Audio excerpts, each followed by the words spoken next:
ఈరోజు ఎక్కడ ఉన్నటువంటి ఈ ప్రాంతంలో బావాజీ గారికి ఉన్నటువంటి భూమిలో కొంత భాగాన్ని వాళ్ళు రైతులకు ఇచ్చారు.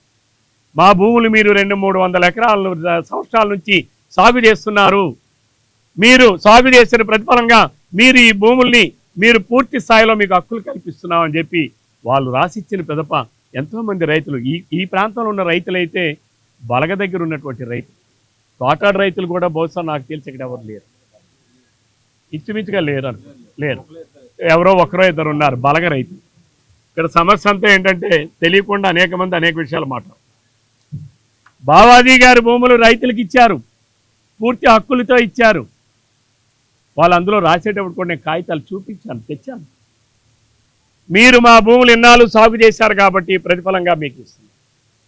ఆ రైతులు ఎవరో అవసరాలు కొలిది కాస్త బయటకు వచ్చే టౌన్ నుంచి బయటకు వచ్చి కొనుక్కుంటే టౌన్కు దగ్గరగా ఉంటుంది, భూమి విలువ తక్కువగా వస్తుంది, ఇల్లు నిర్మించుకోవాలని వాళ్ళ కష్టార్జితంతో ఇల్లు నిర్మించుకోవాలని చేస్తే ఇల్లు నిర్మించుకుంటే గత వైసీపీ ప్రభుత్వంలో ఎంత దారుణాలు చేశారంటే ఈ ఆక్రమణలు చేయడానికి.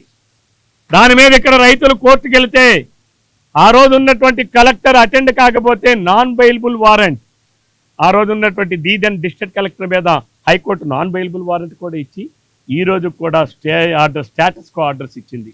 ఇది కోర్టు నుంచి ఉన్నటువంటి ఉత్తర్వులు ఇవన్నీ కూడా. ఇవ్వండి 2021లో ఏళ్ళ ఇల్లు తోసేస్తాం, అది తోసేస్తాం. ఎందుకంటే ఈ వైసీపీలో ఉన్న ఈ స్టోట్పురం దౌర్జన్యకారులు, భూ ఆక్రమణదారులు ఎవరైతే నా మీద ఆరోపణలు చేశాడో వాడు కూడా సనపల నారాయణరావు అనేవాడిని అడ్డం పెట్టుకుని ఇక్కడ కొన్ని భూములు ఆక్రమణ చేసి అమ్మేవే, నీకు ఎలా వచ్చాయి ఇక్కడ? మీరందరూ అంటే వీళ్ళ ఆరోపణలు ఎలా ఉన్నాయంటే దొంగ అనేటట్టుగా ఉన్నాయి. 2021లో ఇది ప్రభుత్వ భూమి కాదు, నేను ముందే చెప్పాను, ఇది ప్రభుత్వ భూమి కాదు. ఎవరు చెప్పారు? అది కోర్టు చెప్పింది. ఇది ఎవరు రాశారు? ఇది కలెక్టర్ గారు రాశారు, డిస్ట్రిక్ట్ కలెక్టర్. ఎందుకు రాశారంటే ఇదమ్మా వీడియో, నేను ఈ ప్రభుత్వం రైతుల సమస్యలు పరిష్కరించాలనేటటువంటి లక్ష్యంతో పనిచేస్తున్నటువంటి సమయంలో మా రెవెన్యూ మంత్రి గారు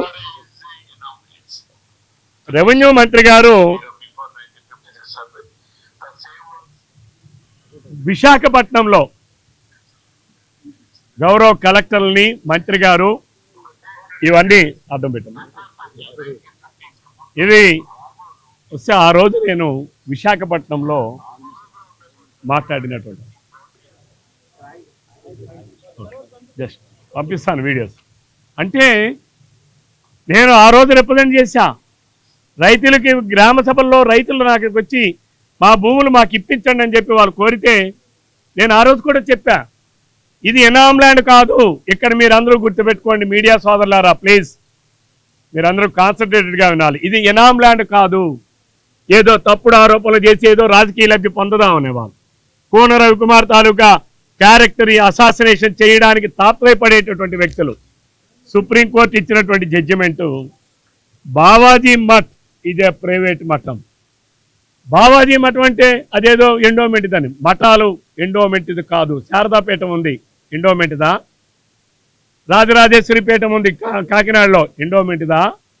మఠానికి సంబంధించినటువంటి భూములు ఇక్కడ వీళ్ళేమో సర్వే నెంబర్ 214 పెట్టి అక్కడ జిల్లా కలెక్టర్ గారికి ఒక వినతి పత్రాన్ని ఇచ్చి అక్కడ తప్పుడు పత్రాలు సమర్పించడం, ఇవి ఇచ్చి నా మీద ఆరోపణలు చేయడం. ఇకపోతే ఇక్కడ నిర్మాణాలు గత 30 సంవత్సరాల నుంచి నిర్మాణాలు జరుగుతూ ఉన్నాయే ఈ ప్రాంతంలో. ఈరోజు కట్టారా? మీకు అందరికీ తెలియదా? మీడియా సోదరులకి ఆదివారంపేట బౌండరీ దగ్గర నుంచి ఇదంతా 121 సర్వే నెంబర్. ఇక్కడ అనేక కమర్షియల్ కాంప్లెక్స్లు ఉన్నాయి. వీళ్ళందరూ కోన రవికుమార్కి లంచాలు ఇచ్చారా 30 సంవత్సరాల క్రితం? ఇక్కడ ఉన్నటువంటి లోపల కొన్ని గోపీనగర్ గ్రామం 121 వీళ్ళందరూ కోన రవికుమార్కి ఇచ్చారా? నేను మళ్ళీ ఛాలెంజ్ చేసి చెప్తున్నా ఇటువంటి దుర్మార్గులకి. ఇక్కడే రైతులు ఉన్నారు, మీడియా సోదరులు మీరు కూడా ఈ ప్రాంతాన్ని అంతా మీడియా అయిపోయిన తర్వాత ఒకసారి వీళ్ళందరూ కనుక్కో. ఈరోజు వాళ్ళు ఇక్కడ ప్రజలకి ఇబ్బంది పెడితే ఆ రోజు కూడా న్యాయస్థానాలకు వెళ్ళమని పోరాడింది, సలహా ఇచ్చింది కూడా నేను. వాళ్ళకి అండగా అప్పుడు నిలబడ్డాను, ఎప్పుడూ నిలబడతాను. ఎందుకు నిలబడతానంటే నేను నమ్మాను ఇది జరాయితీ భూములు కాబట్టి, ఇది ప్రభుత్వానివి కానీ ఎండోమెంట్ కానీ సంబంధించినవి కాదు. ఉంటే బావాజీ మఠానికైనా ఉంటాయి, లేదా రైతులవైనా ఉన్నాయి. అంతేగాని ఇవి జరాయితీ భూములు తప్ప ఇది ప్రభుత్వ భూమి కాదు. నేను అనేక మంది కలెక్టర్లకు ఆ రోజు కూడా చెప్పా, మీరు వెళ్ళారా అక్కడ ఏదైనా ఒక ఇంటిని ముట్టుకున్నారా మీ జీవితంలో చెయ్యరాని తప్పు నేరం చేసిన వాళ్ళు అవుతారు అని ఆ రోజు కూడా హెచ్చరించా. 120 వరకు అప్పటి వరకు ఉన్నటువంటి తోటల భూములకి ఇచ్చి 120 సర్వే నెంబర్లు ఇచ్చి, ఈ భూమికి 121 సర్వే నెంబర్ ఇచ్చి ఎన్టీఓ నాట్ టేకెన్ ఓవర్ అని చెప్పి ఒక రిమార్క్ కాలంలో రాసి ఎంజాయర్స్ ఎవరని కానీ లేదు పట్టాదారు ఎవరని కానీ ఆ సర్వే చేయకపోవడం వలన, సర్వే అండ్ సెటిల్మెంట్ జరగకపోవడం వలన అందులో ఆ గ్యాప్. ఈరోజు దానికి పరిష్కారం నేను చేస్తున్నాను, పరిష్కారం చేయబోతా ఉన్నాను. ఈరోజు మా ప్రభుత్వం చేస్తూ ఉంది, మా చంద్రబాబు గారి నాయకత్వంలో చేస్తుంది. ఈరోజు రెవెన్యూ సమస్యల పరిష్కారమే ఈ ప్రభుత్వ లక్ష్యం. ఇక్కడ ఈ ఇల్లు కట్టుకున్న వాళ్ళు గత ప్రభుత్వంలో కరెంటు మీటర్లు కూడా ఇవ్వడానికి వాళ్ళు ఇబ్బంది పడితే లంచాలు గుంజుకుంటే, ఆ లంచాలు గుంజుకునే వాళ్ళల్లో కూడా ముందొకరిని పెట్టి వెనకున్నటువంటి కార్యక్రమాన్ని నడిపినటువంటి ఈ తోడ్పురం వ్యక్తులు, అవి కూడా మీ పేపర్లంటే రాశారు, మీ మీడియాలంటే రాశారు. 55,000 మీటర్లు. నేను అడుగుతా ఉన్నా, ఛాలెంజ్ చేస్తా ఉన్నా మీ సమక్షంలో, ఇక్కడ ఉన్నటువంటి ఏ ఆసామైన ఎవరు ఇల్లు కట్టుకున్నారు? నేను వచ్చిన తర్వాత ఆ రోజు కూడా వాళ్ళు ఇవ్వకపోతే కోర్టు నుంచి ఆర్డర్ తీసుకొచ్చి ఇండిమినిటీ బాండ్స్ తీసుకొని ఇష్యూ చేయండి అని కోర్టు ఆర్డర్ ఇస్తే, కోర్టు ఆర్డర్ మీద అప్పటి నుంచి వీళ్ళందరికీ కూడా కరెంటు మీటర్లు. మీకు వాస్తవాలు తెలియాలి, మీ ద్వారా ప్రపంచానికి వాస్తవాలు తెలియాలి, మీ ద్వారా ఈ నియోజకవర్గంలో ఉన్న ప్రధానికానికి తెలియాలి. ఈ నియోజకవర్గమే కాదు, ఈ జిల్లా, ఈ దేశంలో ప్రతి ఒక్కరికి వాస్తవాలు తెలియాలి. ఏ ఒక్కరి దగ్గరైనా ఒక గజం ఆక్రమణ చేశానని కానీ, ఏ ఒక్కరి దగ్గరైనా ₹1 లంచం తీసుకున్నానని కానీ, కరెంటు మీటర్లు ఇవ్వడానికో ఏ ఒక్క అధికారికైనా ఎందుకు ఇవ్వకపోతే నువ్వు ఎందుకు ఇవ్వవు అని చెప్పి నేను తప్పనిసరిగా ప్రజల తరపునే నేను ఫైట్ చేస్తాను. ఈరోజు ఇక్కడ ఎన్ని కుటుంబాలు ఉన్నాయో తెలుసా? 1552 కుటుంబాలు ఉన్నాయి. ఏంటండి? ఎప్పటికి? 2022 నాటికి. ఇంకా ఈ 4 సంవత్సరాల్లో ఇంకొక 300 కుటుంబాలు పెరిగాయి. ఇవి ఇక్కడ రోడ్లు వేశారు, ఇల్లే లేవు అని చెప్పి మాట్లాడాడు. ఫేక్ గాళ్ళు, ఫేక్ ప్రచారాలు. వైసీపీ అంటేనే ఒక ఫేక్ పార్టీ. ఇది ఈ 121లో నిర్మించినటువంటి ఇళ్ల సముదాయం ఇవన్నీ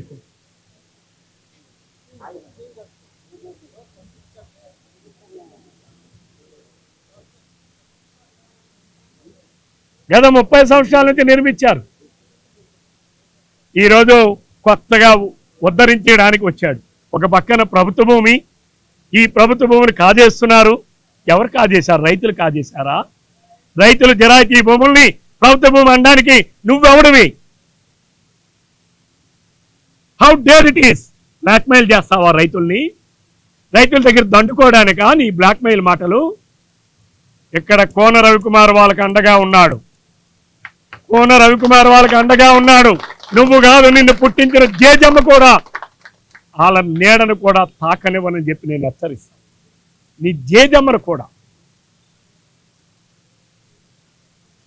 ఈరోజు ఇక్కడ వేసినటువంటి రోడ్లు, ఈరోజు మీరు కూర్చున్నటువంటి ఈ రోడ్డు నేను వచ్చిన తర్వాత ఈ ప్రాంతంలో ప్రజల విజ్ఞప్తుల మేరకు ఇక్కడ పంచాయతీ వాళ్ళు పనులు రోడ్లు వేయండి, మేము ఇన్ని వేల కుటుంబాలు ఉన్నాం, మాకు సదుపాయాలు కల్పించండి అని నేను ఎన్నికల ప్రచారంలో ముందొచ్చినప్పుడు అడిగారు. ఎన్నికలు అయిన తర్వాత గ్రామాలకు వచ్చేటప్పుడు, వివిధ కార్యక్రమాలకు వచ్చేటప్పుడు అడిగారు. ప్రజలు వెళ్ళి గ్రామ పంచాయతీలో గ్రామ సభలో తీర్మానం చేశారు. గ్రామ సభలో తీర్మానం చేసి మా వీధుల్లో రోడ్లు వేయండి, మా వీధుల్లో డ్రైన్స్ నిర్మించండి అని వాళ్ళు తీర్మానాలు చేసిన తర్వాత ప్రభుత్వం తరపున మేము తప్పనిసరిగా ఇన్ఫ్రాస్ట్రక్చర్ క్రియేట్ చేయాల్సినటువంటి బాధ్యత ప్రభుత్వానికి ఉంది.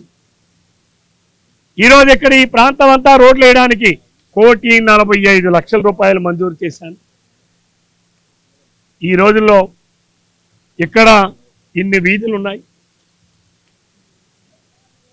ఇవన్నీ ఇక్కడ ఇన్ని వందల వేలాది కుటుంబాలు ఇక్కడ నివసిస్తూ ఉంటే కనీస సదుపాయాలైన రోడ్లు లేకపోతే, కనీస సదుపాయాలైన డ్రైన్లు లేకపోతే, కనీస సదుపాయాలైన త్రాగునీటి వసతులు లేకపోతే కల్పించాల్సిన బాధ్యత ప్రభుత్వానికి లేదా అని చెప్పారు. మీదైతే ఒక ఫేక్ ప్రభుత్వం, గడిచిన 5 సంవత్సరాలు ఒక ఫేక్ ప్రభుత్వం, మీరైతే ఒక ఫేక్ పార్టీ. కానీ తెలుగుదేశం, జనసేన, భారతీయ జనతా పార్టీ బాధ్యత కలిగినటువంటి ఒక ప్రభుత్వం. ప్రతి చిన్న ప్రజల సమస్యల్ని పరిష్కరించడానికి కంకణం కట్టుకున్నటువంటి ప్రభుత్వం. చంద్రబాబు నాయుడు గారు, పవన్ కళ్యాణ్ గారి నేతృత్వంలో, మోడీ గారి నేతృత్వంలో ప్రతి ఒక్క సమస్యని అడ్రస్ చేయాల్సినటువంటి బాధ్యత ఉన్నటువంటి ప్రభుత్వం. ఈరోజు ఈ ప్రభుత్వం ఆ రోజు 3 నెలల క్రితం నేనే వచ్చి పునాదిరాలు మొన్నే వచ్చి ఓపెనింగ్ చేశాం. ఈ రోడ్డు ఎక్కడి నుంచి స్టేట్ హైవే రోడ్డు ఇది.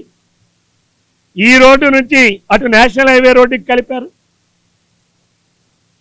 ఎవరెవరో వాళ్ళు రైతులు వాళ్ళు భూములు ఇస్తే, రైతులు కచ్చా రోడ్లు నిర్మించిస్తే, కచ్చా రోడ్ల మీద సీసీ రోడ్లు నిర్మాణం ప్రభుత్వం చేశాం. చేయొద్దని చెప్పడానికి నువ్వెవడు అసలు? రోడ్ల నిర్మాణం చేయొద్దని చెప్పడానికి నువ్వెవడివి? రైతులు ఇక్కడ భూములు ఇచ్చి వాళ్ళ భూముల్లో వాళ్ళు రోడ్లు నిర్మించారు. రైతులు ప్రభుత్వానికి ఇచ్చారు, పంచాయతీకి ఇచ్చారు. పంచాయతీ రోడ్లు నిర్మిస్తుంది, డ్రైనేజీలు నిర్మిస్తుంది, త్రాగునీటి వసతులు నిర్మిస్తుంది. ఇది ప్రభుత్వం తాలూకా విధి, ప్రభుత్వం బాధ్యత. ప్రభుత్వ బాధ్యతని నిర్వర్తించొద్దు అని చెప్పి అనడానికి నువ్వెవడివి? కథలు వాళ్ళు ఇల్లు కట్టుకుంటే, వాళ్ళే రోడ్లు నిర్మాణం చేసుకుంటే, వాళ్ళే రోడ్లని కచ్చా రోడ్లుగా ఇస్తే వాటి మీద ప్రభుత్వం నిర్మించాం. ఇది ఎందుకంటే ఇక్కడ ఉన్నది అతి చిన్న ప్రదేశంలో ఎక్కువ నివాస ప్రాంతాలు ఉన్నాయి, పాపులేషన్ డెన్సిటీ ఎక్కువ ఉంది. కాబట్టి వీళ్ళకి ఒకటే వే కాదు, 2-3 వేసి ఇవ్వాల్సినటువంటి బాధ్యత ఉంది. ఏ గ్రామానికైనా 2-3 రాకపోకలకు వెళ్ళేటటువంటి రహదారులు ఉంటాయి. ప్రతి వీధికి రోడ్డు వేస్తా, ప్రతి వీధికి డ్రైన్ కడతా, రేపు ప్రతి ఇంటికి నీళ్ళు ఇస్తా. ఇది నా కర్తవ్యం, ఇది నేను చేసి తీరుతా. నువ్వు అధికారులను బ్లాక్మెయిల్ చేస్తావా? ప్రజల్ని బ్లాక్మెయిల్ చేస్తావా? ఎవరిని నువ్వు బ్లాక్మెయిల్ చేస్తావు? మట్టి పని దగ్గర నుంచి బీటీ వరకు కొత్త రోడ్లు నిర్మాణం చేశా. అక్కడ మరి ఎన్నో మంది రైతులు భూములు ఈరోజు నిన్నటి వరకు 10 రూపాయలు ఉండే భూమి ఈరోజు 20 రూపాయలు అయింది. రైతుల తాలూకు ఆస్తులు విలువలు పెంచా. అక్కడ కూడా నాకు భూములు ఉన్నాయా? అక్కడ కూడా రియల్ ఎస్టేట్లేనా? అలాగే ఈరోజు మన దీంట్లో చూస్తే, పంచాయతీరాజ్లో చూస్తే సుమారు కొన్ని 100 కిలోమీటర్ల రోడ్లు పూర్తి చేశాం. కొన్ని 100. ఈరోజు ఎన్నో గ్రామాల్లో ఎన్నో కొత్త రోడ్లన్నీ నిర్మాణం చేశాం. అవన్నీ కూడా అక్కడ కూడా నాకు రియల్ ఎస్టేట్ భూములు ఉన్నాయి, రవికుమార్ భూములు ఉన్నాయి అని చెప్పి అంటారా? మళ్ళీ నేను చెప్తున్నా, నీలాంటి అవివేకి ఒక పార్టీకి ప్రాతినిధ్యం ఇస్తున్నా అని చెప్పి మాట్లాడడం, ఆ పార్టీ ఎంత దిగజారిపోయి ఉందో అదొక నిదర్శనం. నీకు దమ్ము ఉంటే, నీలో నిజాయితీ ఉంటే, నువ్వు మనిషివే అయితే ఎక్కడైనా నిరూపించండి. అక్కడే కాదు, ఈ భూమి మీద ఎక్కడైనా ప్రభుత్వ స్థలం ఒక అంగుళం కానీ, లేదు ఒక ప్రైవేటు స్థలం ఒక అంగుళం కానీ, ఏ ఒక్క రైతుది కానీ, ఏ ఒక్క ప్రభుత్వ భూమి కానీ కోన రవికుమార్ ఆక్రమణ చేశాడని చెప్తే నువ్వు నిరూపించే నీకు దమ్ముంటే, నువ్వు ఒక మనిషివైతే, మనిషిని అనే నీకు ఫీలింగ్ నీలో ఉంటే, మీ సైకో పార్టీ గొడ్డల పార్టీలో ఉంటే మీరు ఎవడైనా నిరూపించండి. ఇళ్ళు నిర్మించుకునే వాళ్ళు ఉన్నారు, వాళ్ళను కూడా మీరు ప్రశ్నించి నిదాల్ని నిర్భయంగా ప్రజాక్షేత్రంలోకి తీసుకువెళ్ళాలని మిమ్మల్ని అందరినీ కూడా అభ్యర్థిస్తూ, ఈ విషయాలు వాస్తవాలన్నీ మీడియా ద్వారా ఈ ప్రపంచానికి చాటి చెప్పాలనేటటువంటి ఈ ఈ ప్రయత్నాన్ని మీరు ముందుకు తీసుకెళ్లాలని చెప్పి మిమ్మల్ని అందరినీ కోరుకుంటూ సెలవు తీసుకుంటున్నాను.